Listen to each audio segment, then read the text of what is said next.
So hi everybody, I'm Mark. Thank you for coming for this talk. Today I will present my master thesis that I've done this year with my supervisor, Hamazaspyan. So overall the topic is about diffusion models and style transfer. So how we enhance diffusion model with style transfer technique to get arbitrary style transfer in any image. Okay, so let's go. So very quickly, let's wrap what are the separate components of this project very quickly, as almost all of us are data people.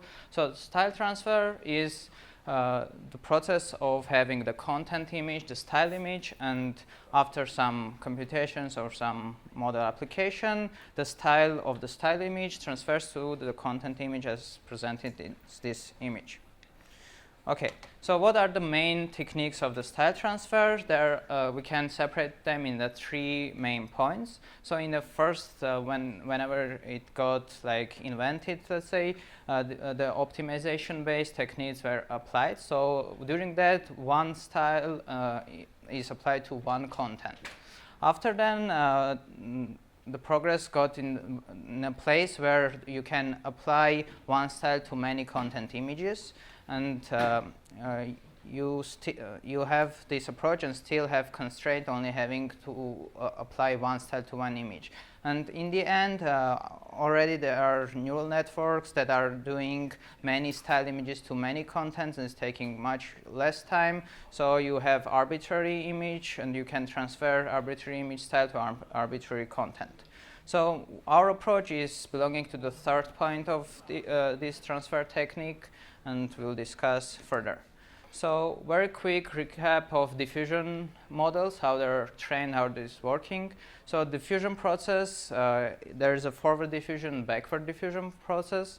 What it does is that it takes an image, applies noise to that image in T steps. So overall, you decide the number of steps, and you apply a lot of noise on it.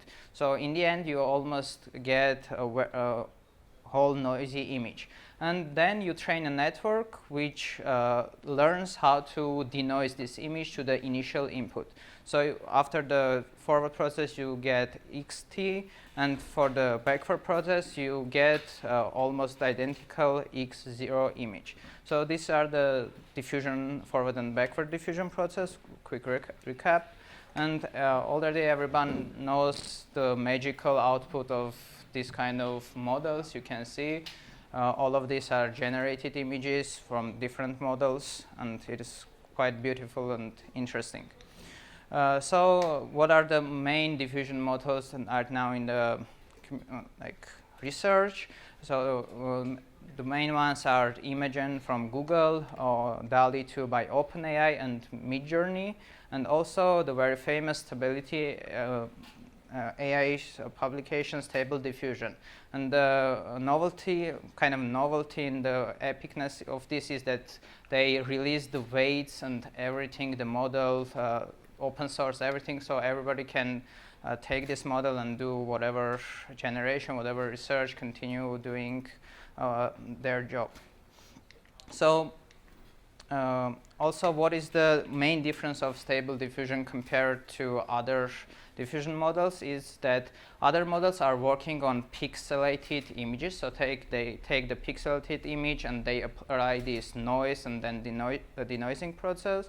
And Stable Diffusion is taking this pixelated image. They used variational autoencoders to encode this pixelated image in a latent space, and then apply this diffusion process in the green part on the latent space images. And the thing is that instead of having big resolution images and a lot of computing like in other models, here you get very compressed latent representation of the image.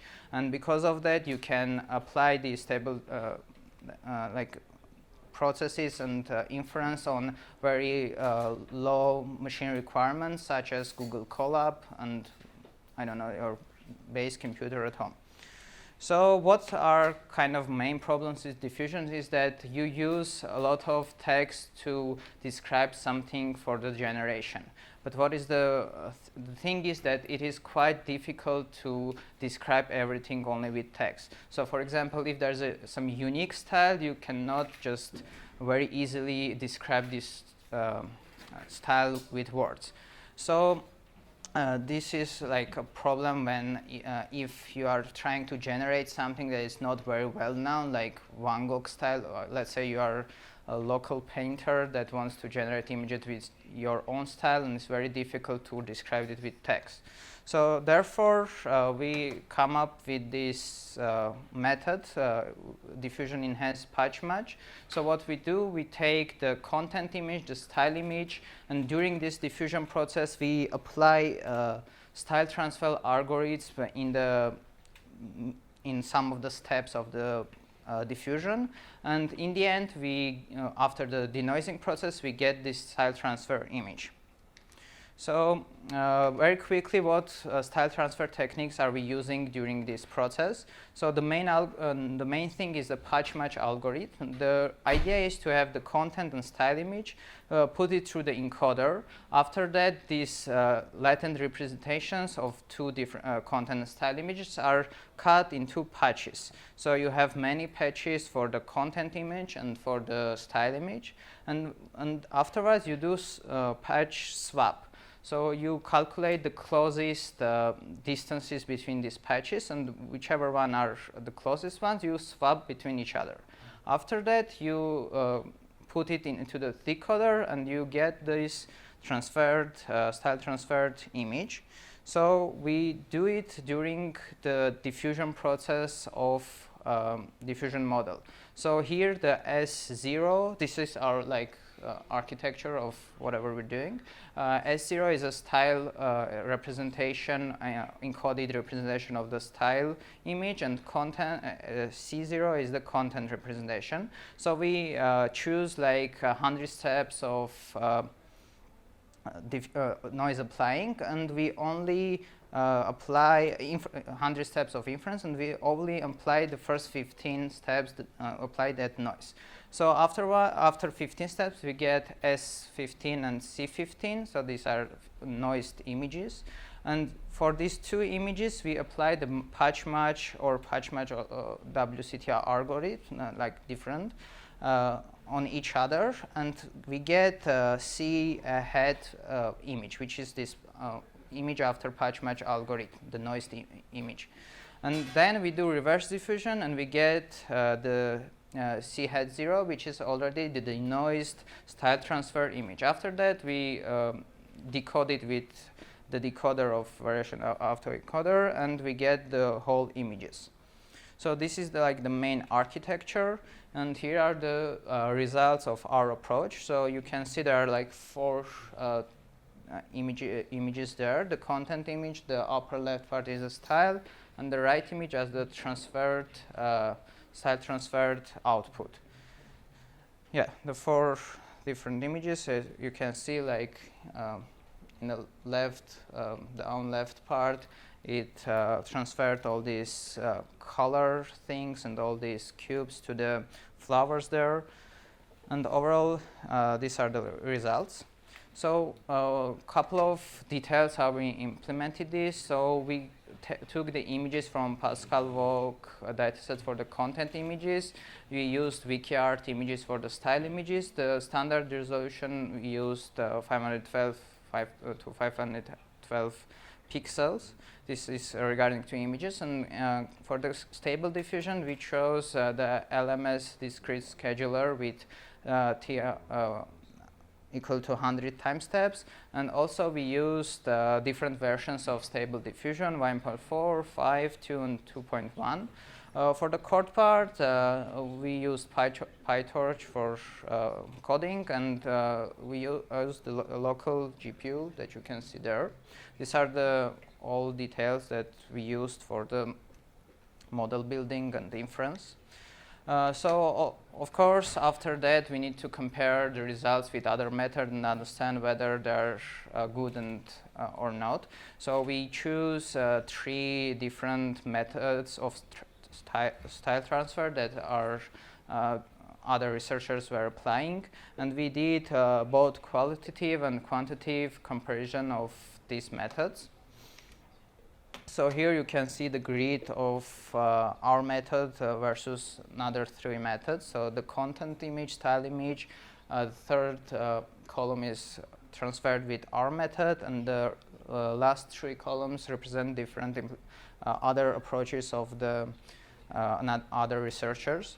So of course I understand that overall it is quite subjective to understand which one is more beautiful, and personally me also have this bias towards our approach, but overall everyone can see and choose what they like. So overall we can talk about the first row is that, for example, the house in our method is transferred to this coloring, and also have this application of these cubes over it. For the CMD method, it is much more severe in terms of coloring and very small, like for the cubes there.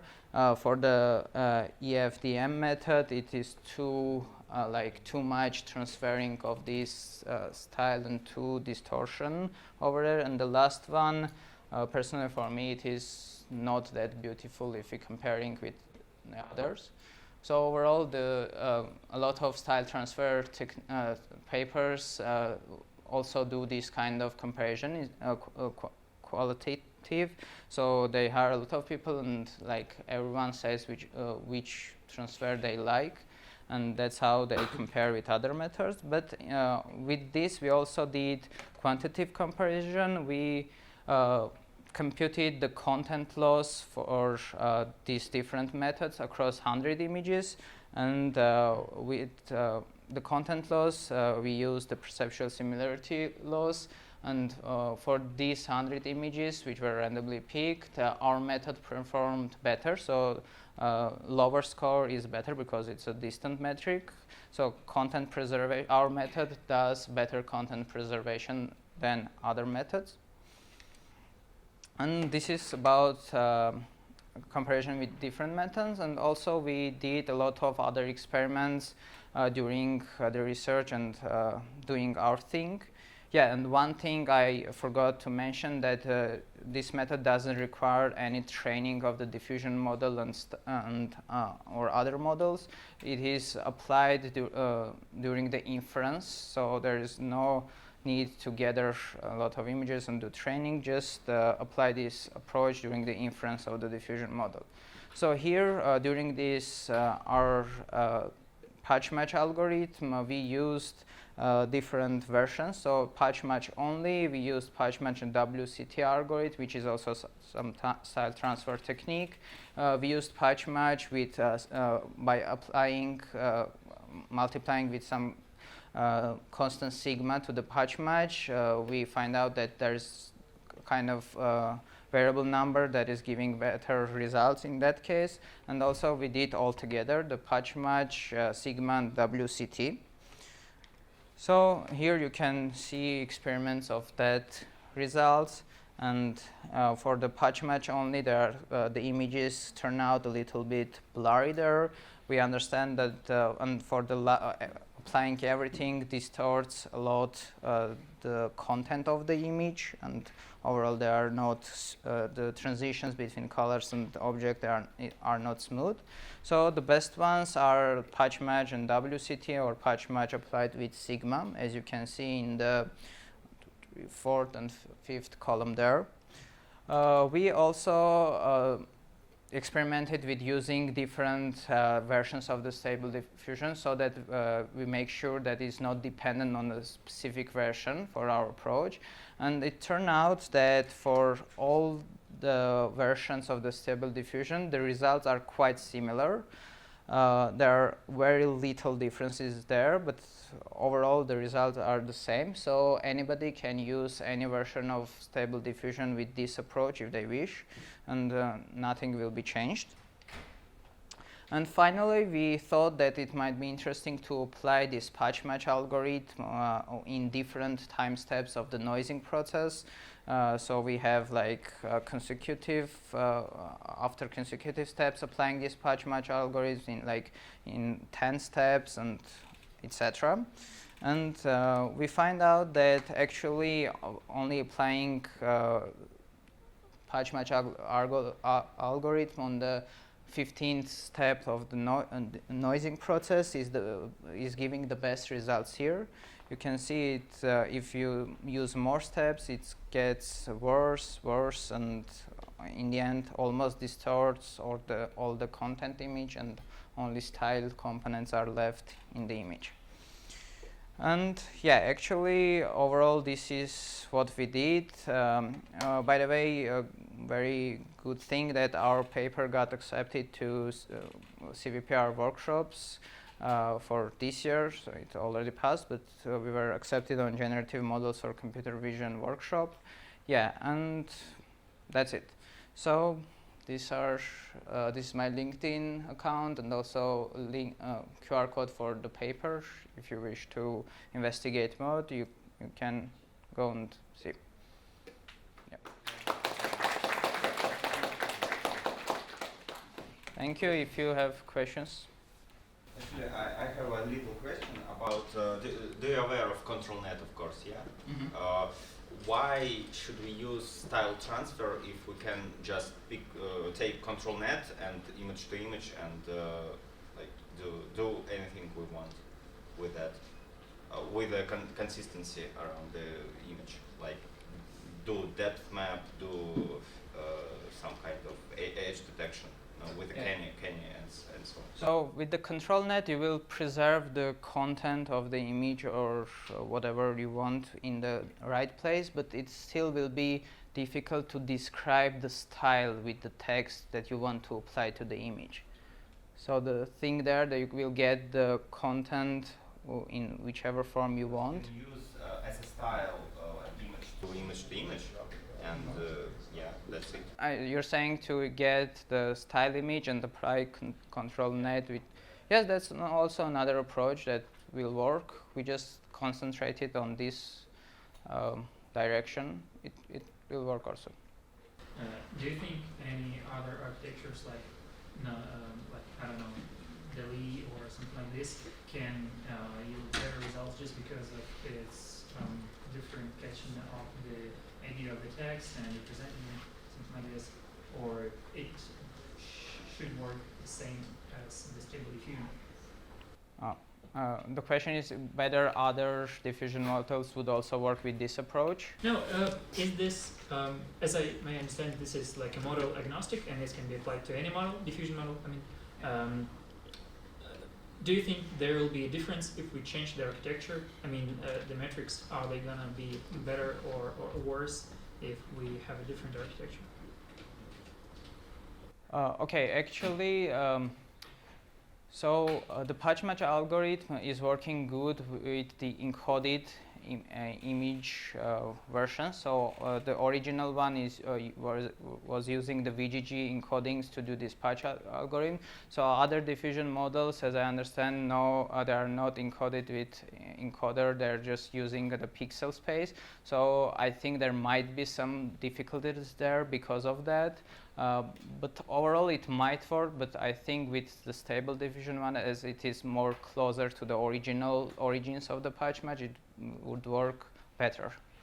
Thank you. Yeah. In a slide where you were explaining swapping patches and finding the similar ones, what is the intuition behind it, why it helps? Yeah, the intuition is that after the encoding step, you can take the feature maps of the image, which more or less represent the stylish components of each individual image. And when you find the closest ones to each other, you can easily swap them with each other, so that let's say for this one, you don't want to really have like blue parts going to the green like parts of the content image. So because this distance would help to get like the blue parts to the clouds and the green, I don't know what it is there, grass part to the trees over there. Yes. How do you measure similarity between these patches?